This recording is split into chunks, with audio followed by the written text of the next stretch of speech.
Thank you.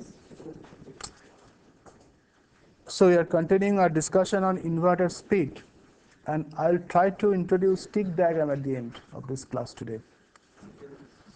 So you see that what I have done, I have defined this VOH by ISC as nothing but as I have visualized it, not defined, as a resistance offered by the load at t is equal to 0, and therefore I have defined a time constant given by the capacitance and that resistance, okay, which is the time constant involved at the initiation of the charging process.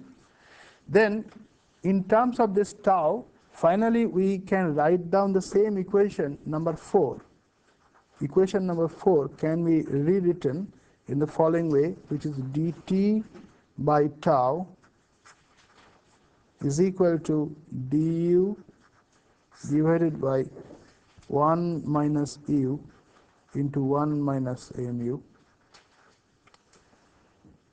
and which can be solved to give an expression for t with respect to the inverse expression is like this: tau divided by 1 minus m.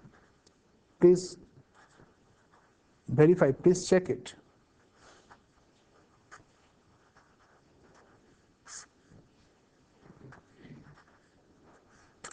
And from where I can write u, which is nothing but VO divided by VOH, as 1 minus exponential minus 1 minus m t by tau divided by 1 minus m exponential minus 1 minus m t by tau. So this I am calling equation number 5. So I'm just that bypass the derivations. This is simple solution of this differential equation, which gives an expression of t in terms of u readily in a very simplistic fashion, but actually I want u in terms of t, so I have to do that reverse process now, and ultimately I get u, or the output voltage, normalized output voltage, as a function of time, where m and tau are parameters. M is the biasing parameter and tau is the time constant parameter. Okay? And looking at this, examining this expression 5, and just taking a calculator or writing a small computer program, I can now plot u versus t, the so-called transient response of the MOS inverter for high to low transition case, okay, for various values of m and tau. Let us do so, and I get the following result.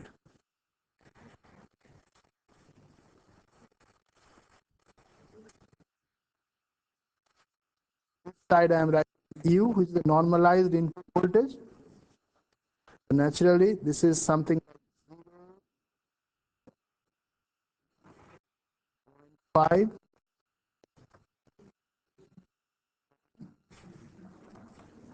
and again, time is also normalized by tau, and it is something like this: 0,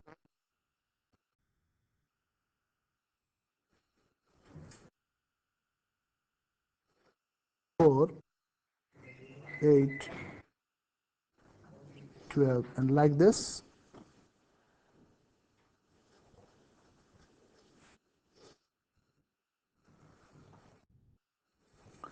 I get the following types of curves.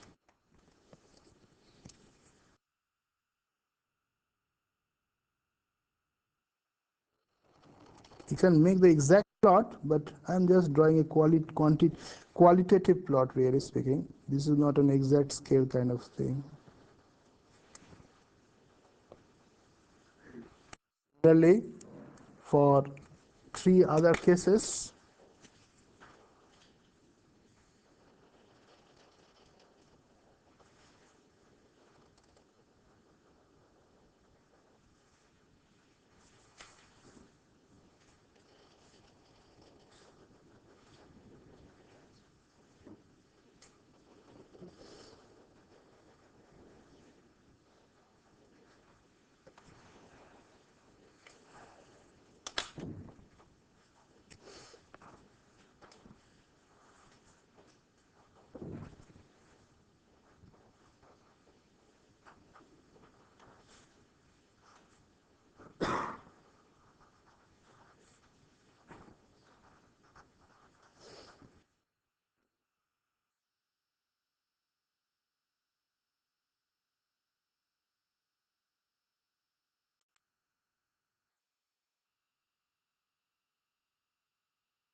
So you can say it's an universal plot because the output is the y-axis is also is a normalized output voltage, and x-axis again is a normalized time. So that way it is an universal plot for an n-channel inverter where both the devices, both transistors are enhancement mode. But this is a general case which is valid not only for saturated load but also for linear load. Okay? And you will just see the curves. The green curve indicates m is equal to 0, one end. You remember m is equal to m less than 1 indicates linear or triode load, and m is equal to 1 represents the saturated load. This is saturated load.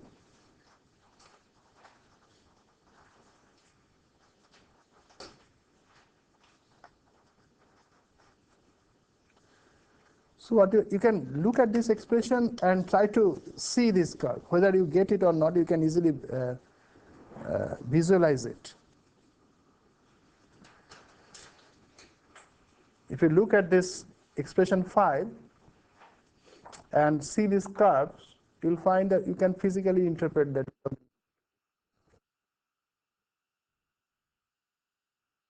M is equal to 0 means the time invariant RC case, means the load is an ordinary load. It is an ordinary linear resistance. But what is the value of that linear resistance? The same resistance which you have defined earlier, that is this one. So if I calculate the value of this and put that resistance in place of active load, and then determine what is the time response, the transient response, you will get this curve. Which is the sharpest? Which offers the highest speed? Whereas if you consider this curve, which is for m is equal to 1 for saturated load, is the slowest speed. It offers the minimum speed expected. Is it correct? Is it expected? M is equal to 1 saturated load. I say that saturated load offers a very high effective resistance. Therefore, before doing all these calculations, we expected it physically that yes, it will offer the minimum speed, and that is seen here. Whereas if I replace that transistor, that load transistor, by a resistance, which is the initial resistance at t is equal to 0. At t is equal to 0, what is the initial and what is the means, or what is t is equal to 0, v naught is equal to 0.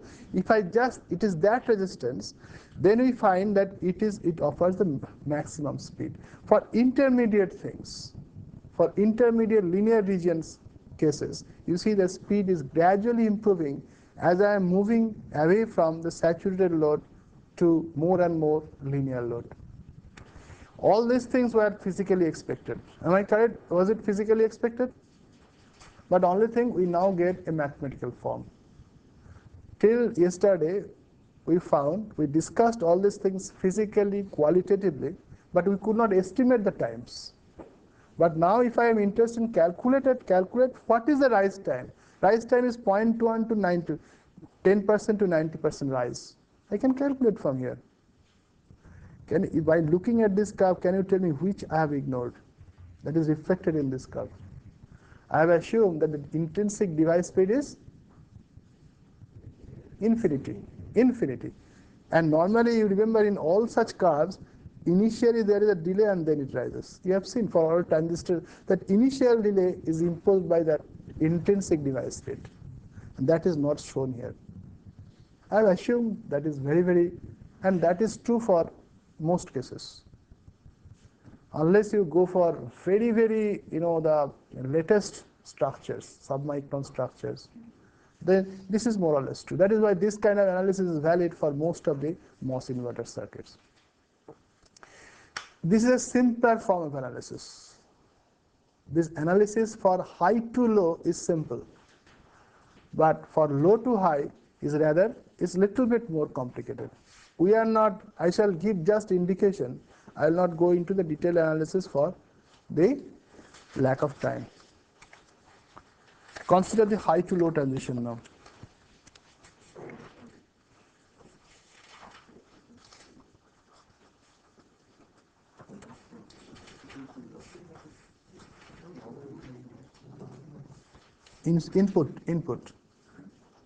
Input, high to input.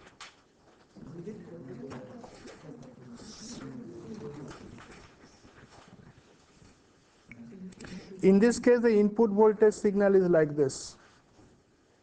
It was, oh sorry, low to high, I'm just writing, I'm writing opposite, sorry. Low to high, right? Low to high, yes. I'm sorry. So this is 0 at t is equal to 0. This is low and this is high. V. In that case, you see that ideal is equal to IDD plus IC. IC or IL, let me write IL. Am I correct or wrong? In this case, both the transistors are on. In earlier case, divert transistor is off, and as a result, IDL was simply equal to IL. But now it is no longer true, because now it is turned on. The divert transistor is turned on instantaneously. I am assuming the turning on process of the divert transistor again is instantaneous process. But the equation which has to be solved is this one, which is ideal is equal to IDD plus. So this IDD now comes into picture, which was not there earlier. That is why the derivation was so simple. Now you see that IDD has got, again, the divert transistor will be partly during some part of cycle, it will be in linear region, and for some other part of the cycle, remaining part of the cycle, it will be in saturation. So you'll have to import those equations valid for the divert transistor in saturation, in triode region, write down them, form the, and again IL should be written in the same fashion as CL into dVO dt. Same thing, IL is equal to simply CL into dVO dt, and solve that differential equation. To get the same, you will get similar equation involving time and output voltage. In a similar way, you can solve that equation, and hence we can determine how the output voltage will change with time. It's called transient response for low to high transition case. I will just initiate it and give the rest of the problem to you, because it is too much time consuming for my class, for taking this class. So in this case, for example, IDL is always given by ISC into 1 minus U into 1 minus MU. Please remember, I have not discussed the depletion mode case. Depletion mode load I have not discussed in this here, but if you like, you can do it in following the same process, following the same analytical process. Technique is the same, only derivations will be different. And that is equal to IDD.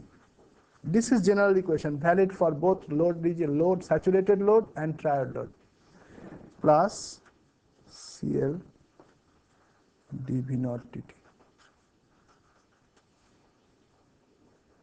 And therefore, IDD divided by ISC is equal to, in the same way I can define it as tau into dy dt. Substitute in the same tau expression.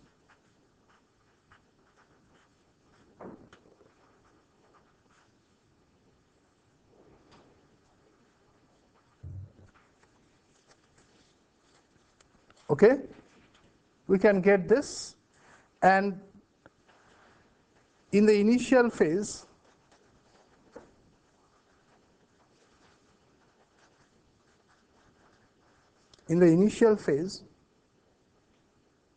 driver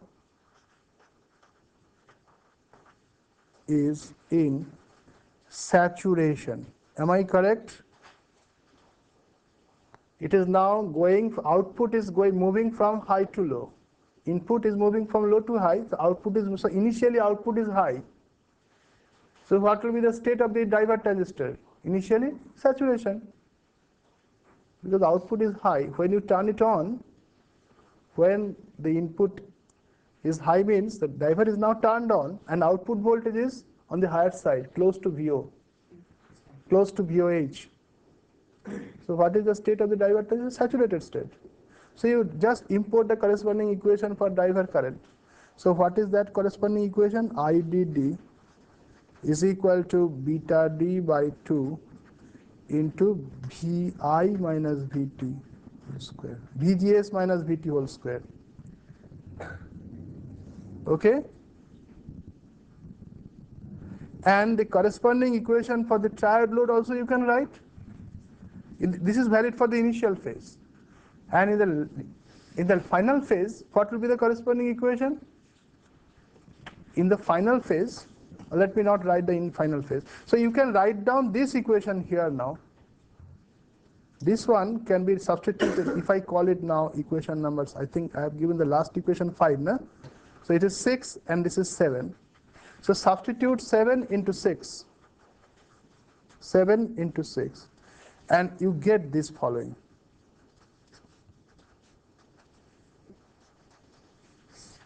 It's a big thing, more complicated.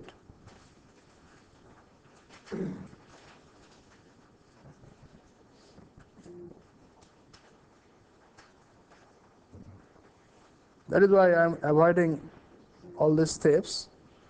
W is the same W as derived earlier, normalized input voltage. This is the normalized output voltage. Now beta will come into picture because driver current has been considered. You get this following. And then you have to solve this equation again by the same technique. And so on and so forth. I am not going into that.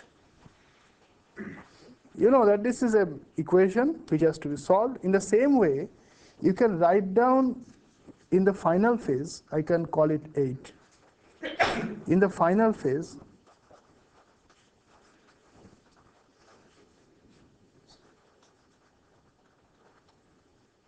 driver is in linear region and the corresponding equation which is valid is, as you remember, is IDD is equal to beta D by 2 into 2 into VI minus VT V naught minus V naught squared. Okay, I call it equation number 9. In the same fashion, I can substitute equation 9 into equation 6. And you get a form of equation which is this.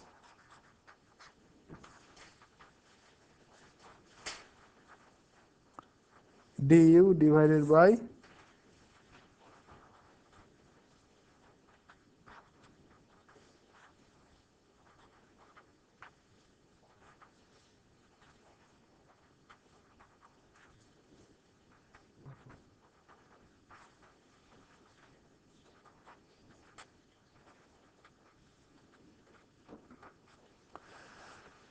So I have obtained two equations, equation 8 and equation 10, valid for the initial phase of that output high to low transition or in corresponding input low to high transition and the final phase of the output high to low transition. So these two equations, your task is to solve these two equations and ultimately get how U varies with time. It is more difficult than before. What you can really get is a quantitatively how U varies with time. Parameters, there are many. M, beta, tau. Tau has been tau. M, beta, and tau. There are 3 parameters now. You can play with these parameters and find out what will be the transient response for this case. Qualitatively, you can discuss. Quantitatively, only thing is to actually derive and plot. But qualitative discussion, whatever we made earlier, this is valid here. Can you tell me that how it should depend on beta, the output timing? The switching will be slower or faster if beta is increased? You can look at this equation, and it is not so easy to get that, but qualitatively what will happen? If beta R is higher, how you will distribute time, faster or slower? Faster, because our driver transistor is now bigger. Beta R is larger, W by L of driver is more than the driver of, so what will happen? It will offer a less resistance. Its conductance is higher. Therefore, discharge will be quicker. As simple. If M is made is equal to what will happen qualitatively if the load transistor is bigger, or load transistor is pushed more into saturation, more into linear region. Suppose I made M smaller than unity, means I am pushing it gradually more and more into linear region, from saturation towards linear region and into linear region. So what is going to happen linearly, so far as this expectations are concerned? It is trying to discharge, because if that resistance, the load resistance is less, when this transistor is on, the capacitor is trying to discharge into path, but discharging is slower because some more current is coming from that other path. It is something like a river is flowing like this. It is falling down, and there is a tributary. If the tributary, like our Padma and Ganga, our Padma in Bengali, Padma is wider, and that's why most of the water goes there. But we are entitled to get the entire water, unfortunately goes into that region.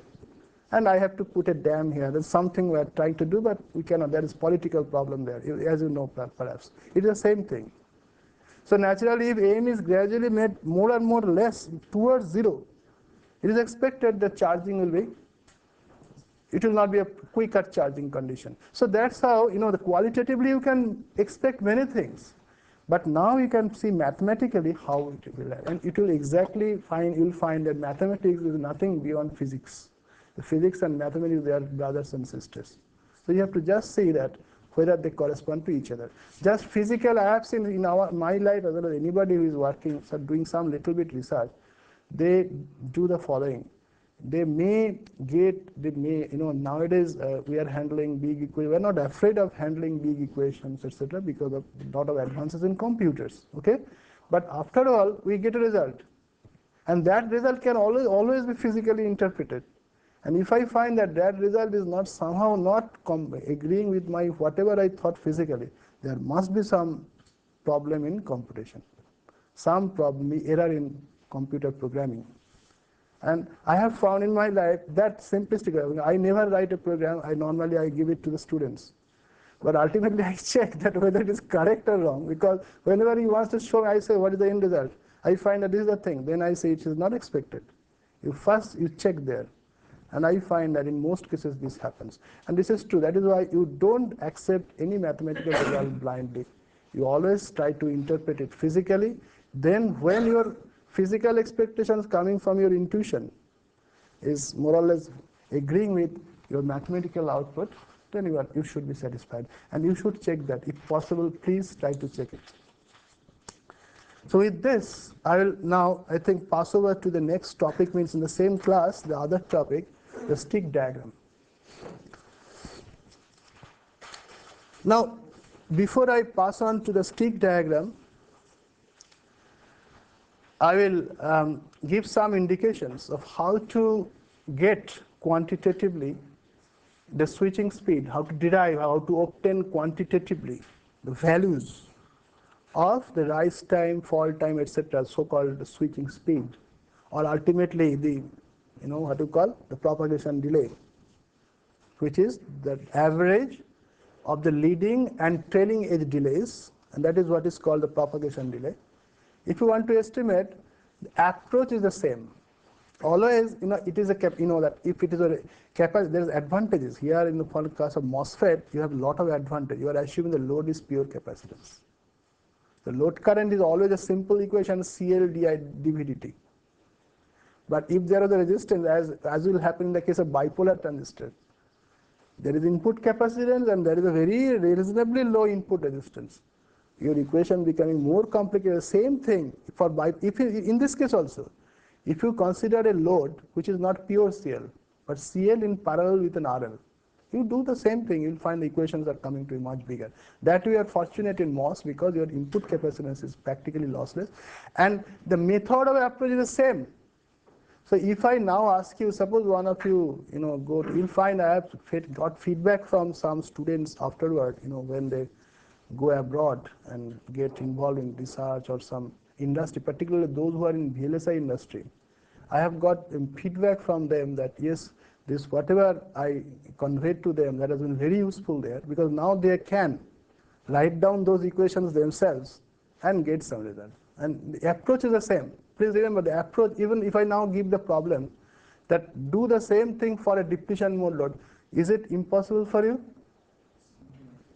You should be able to do that. Do it the same for CMOS.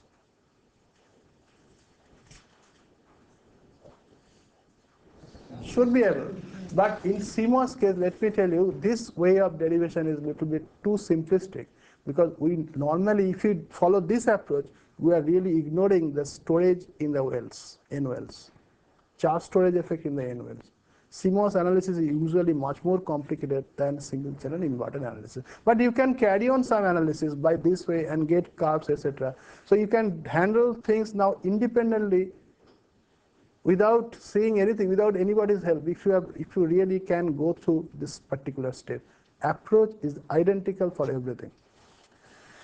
Let us now go to the actual circuit effect. Before I go into this actual MOS circuits and other VLSI circuits, I'll start with a very simplistic thing which is called stick diagram approach.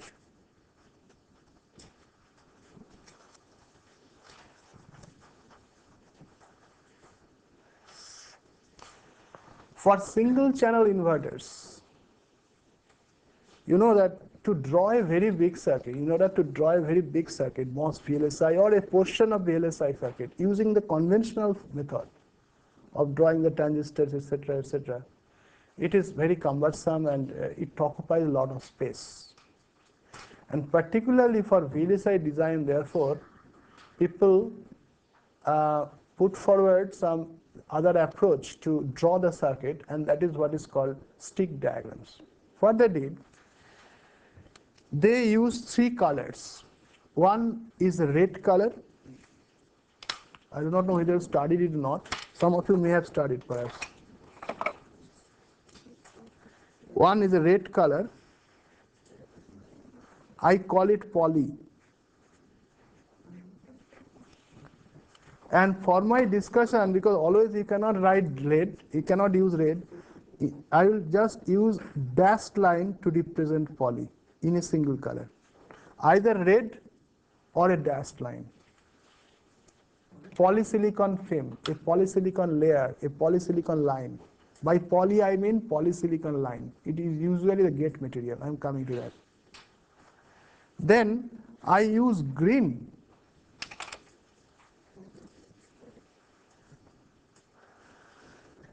to represent diffusion or implantation. Same thing. And that I shall indicate for drawing in single color by a solid line.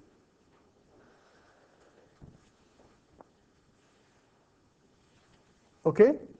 And then finally, I shall use a blue color here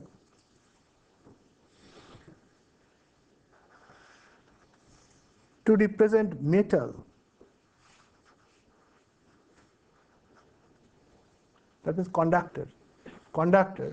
And for single color representation, I shall use double line. So in your notes, you can use this representation. Dashed line for poly, which is equivalent to red. Normal practice stick diagram, they use red for poly, green for diffusion or implantation, and blue for metal. Whereas we shall use, in most classes, dashed line for poly, solid line for diffusion, and double split double lines for a double solid lines for metal. Okay, then we shall do the following things. If there is a diffusion line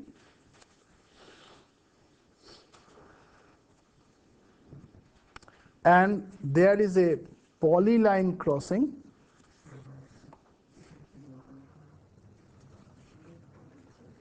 a diffusion line and a polyline crossing means this is the corresponding equivalent representation I am using, a diffusion line and a polyline. Whenever a diffusion line will cross a polyline, at the intersection I shall assume there is a nMOS.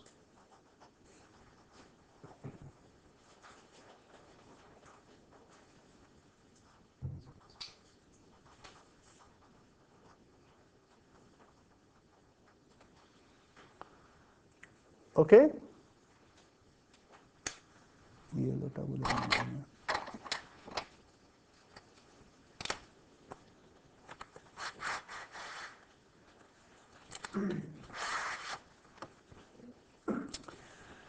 Then, if do you follow? Whenever in the stick diagram layout, when I draw a green line crossing a red line, that is a diffusion line crossing a polyline, either in this form or in this form, I will understand that just below it there is a MOSFET.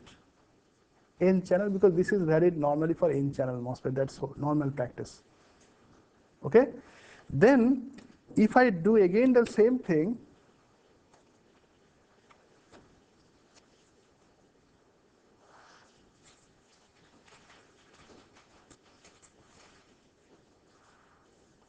but then put a yellow dot here.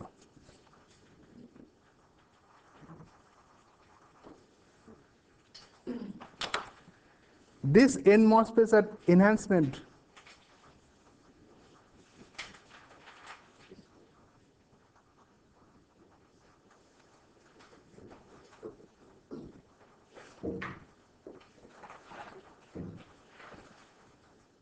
These two MOSFETs are enhancement mode MOSFETs, okay?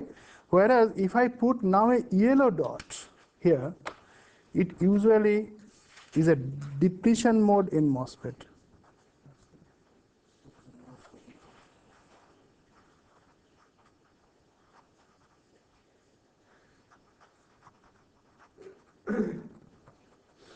Equivalently, I will describe in the other form, which is more convenient in the for noting for class note point of view, a pattern like this to form a depletion mode in MOSFET. But I cannot use yellow color normally.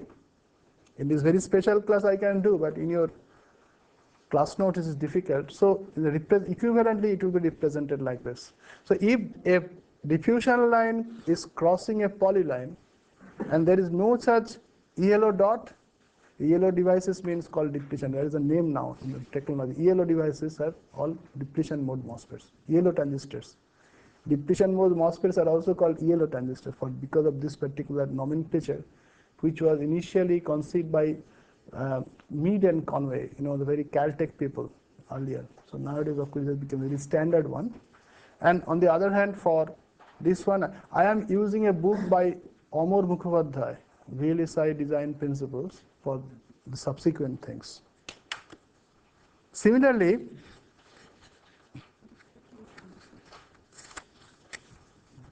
if I take, say, for example, a metal line and a poly line. Poly is this one, and the metal is this one. Okay? Equivalently represented by is poly is this one and metal is this one. What does it indicate? A poly line crossing a metal line. Poly crossing metal. or same thing. Then what does it mean? Nothing. There is no electrical contact. That means the polyline is flowing, is passing over in a plane, and then metal line is passing in another plane. There is a dielectric between them. They are not connected electrically. If I do not put anything like, if it is plainly like this, it is unconnected. This is called unconnected poly and metal lines. It's true for unconnected. So this is unconnected. Unconnected.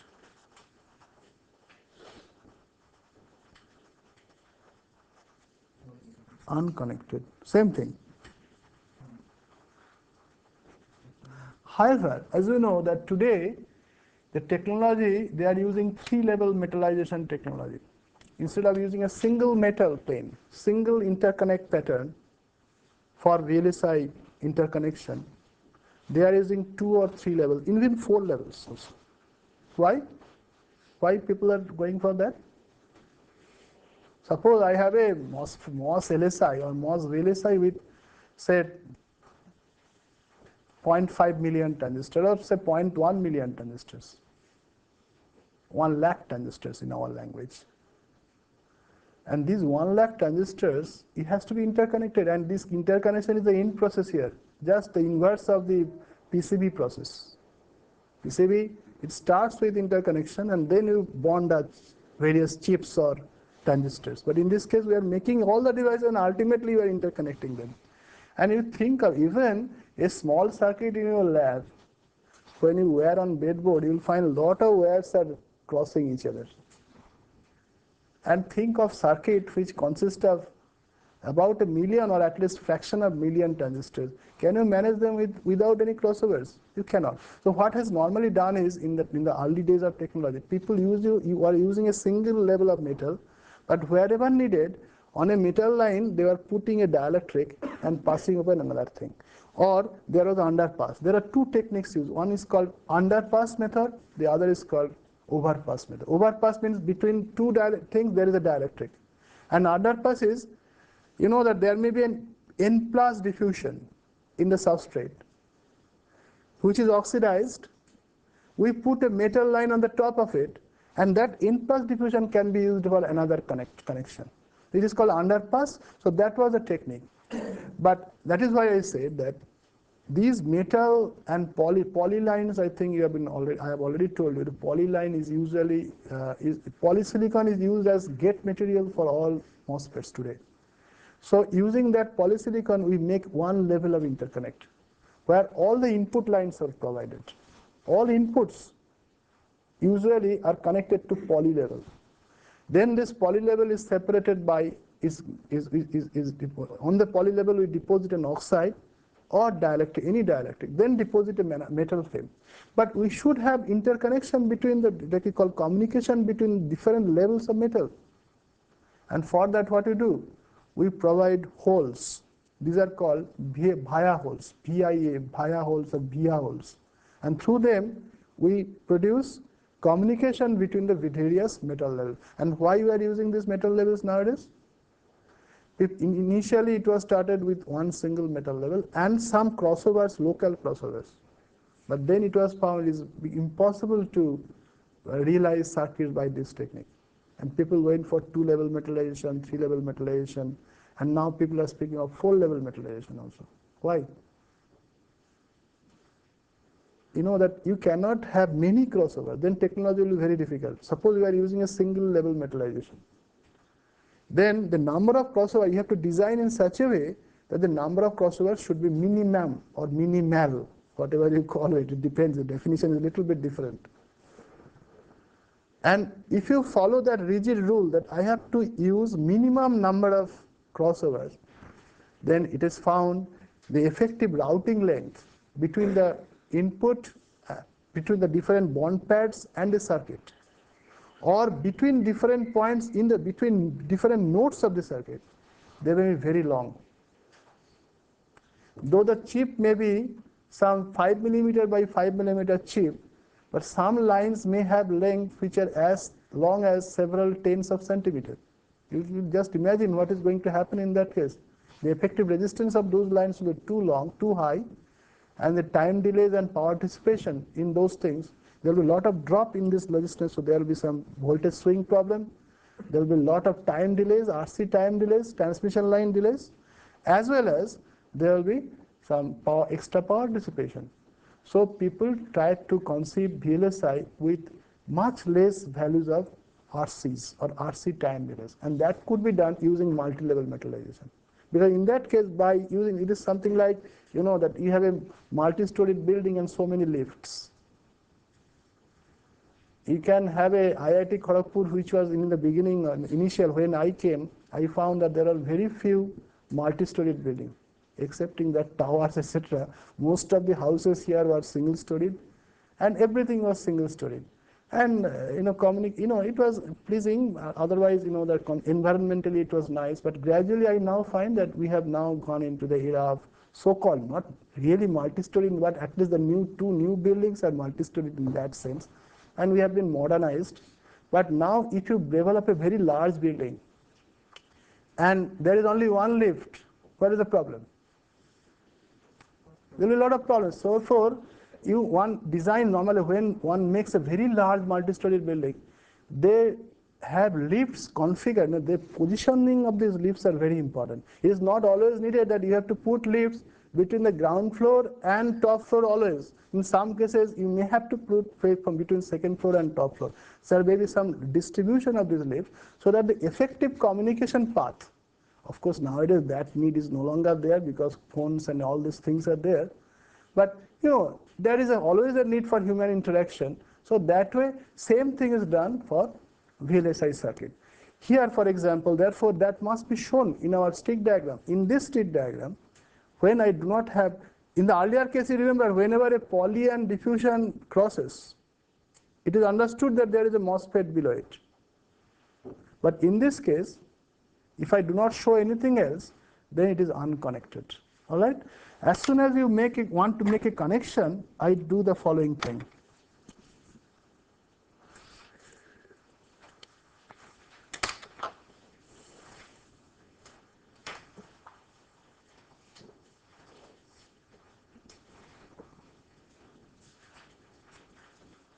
This is called contact cards.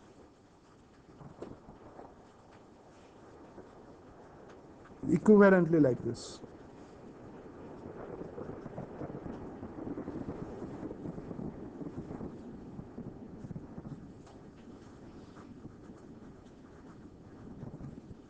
It means that between this level and this level, there is an interconnection, there is a connection. Please remember, therefore, that this is the thing which we shall follow. We shall follow that excepting for poly and diffusion. Excepting for poly and diffusion, the other lines, if they cross, and there is no such cross shown, then the two lines are unconnected. Whenever I put a cross, it means they are connected. Based on this philosophy, you see that you can very easily draw, say, the circuit diagram of an inverter. Let us see. Should I draw in that using the color first? Or let me draw, I shall draw the color, use the color afterwards. You remember this is metal line? Okay? So I will call it VDD. Right. And ground is also a metal line. I will call it ground. All right? Then what I shall do, I will take a poly, our diffusion is solid line according to our this concept. What I will do simply, I will put a line like this.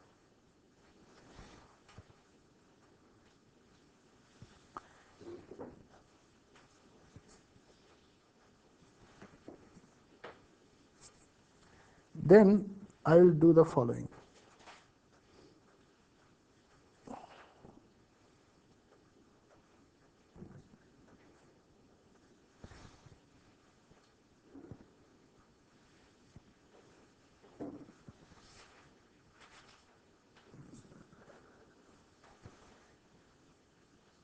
If all your inputs are metal lines, then you have to again draw like this.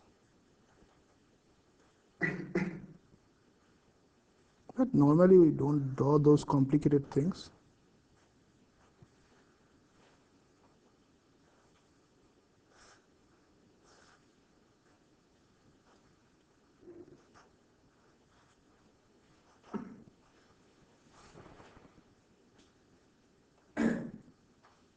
Is it complete circuit? Have you understood it? Same thing I could draw in color also. I think next class I will do that. This is the diffusion line, please remember. This diffusion line, naturally this side is drain and this side is source. This side is drain and this is called driver. I have told you that whenever there is an intersection of poly and diffusion, underneath there is a transistor, MOSFET. So this is the driver transistor, this side is source and this side is drain. Similarly, this is the load transistor, this side is source and this side is drain. And from that diffusion, this is the drain diffusion. From here to here is nothing but drain diffusion. From here to here is the source diffusion, drain diffusion, source diffusion. Then I have to take interconnect with the metal. So I have put a cross cut here. Okay?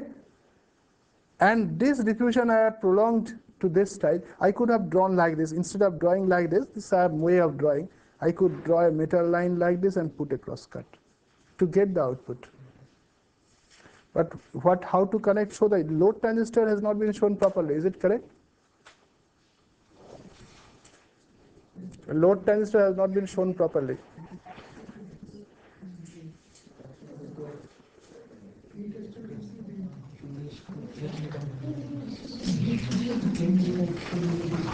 Suppose the load transistor is an enhancement mode device, what I should do? I can put this like this.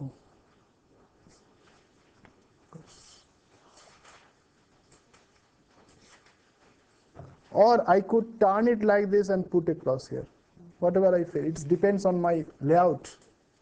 And suppose the load transistor is in triode region or linear region, naturally I have to put it outside and then put another metal line and show VGG there, okay?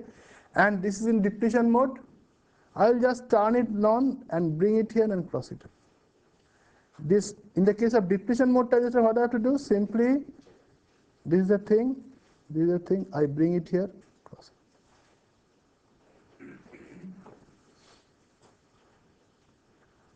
And if we follow this technique, it is not necessary to show these metal lines always. I shall see in the next class that it is drawing the circuit becomes very, very simple when I use a stick diagram approach. And this is very convenient from design point of view. When you want to translate the circuit into a VLSI chip, how the devices have to be laid, that can be achieved very easily if we use the stick diagram approach. So I'll finish it. I'll just end here today. Thank you.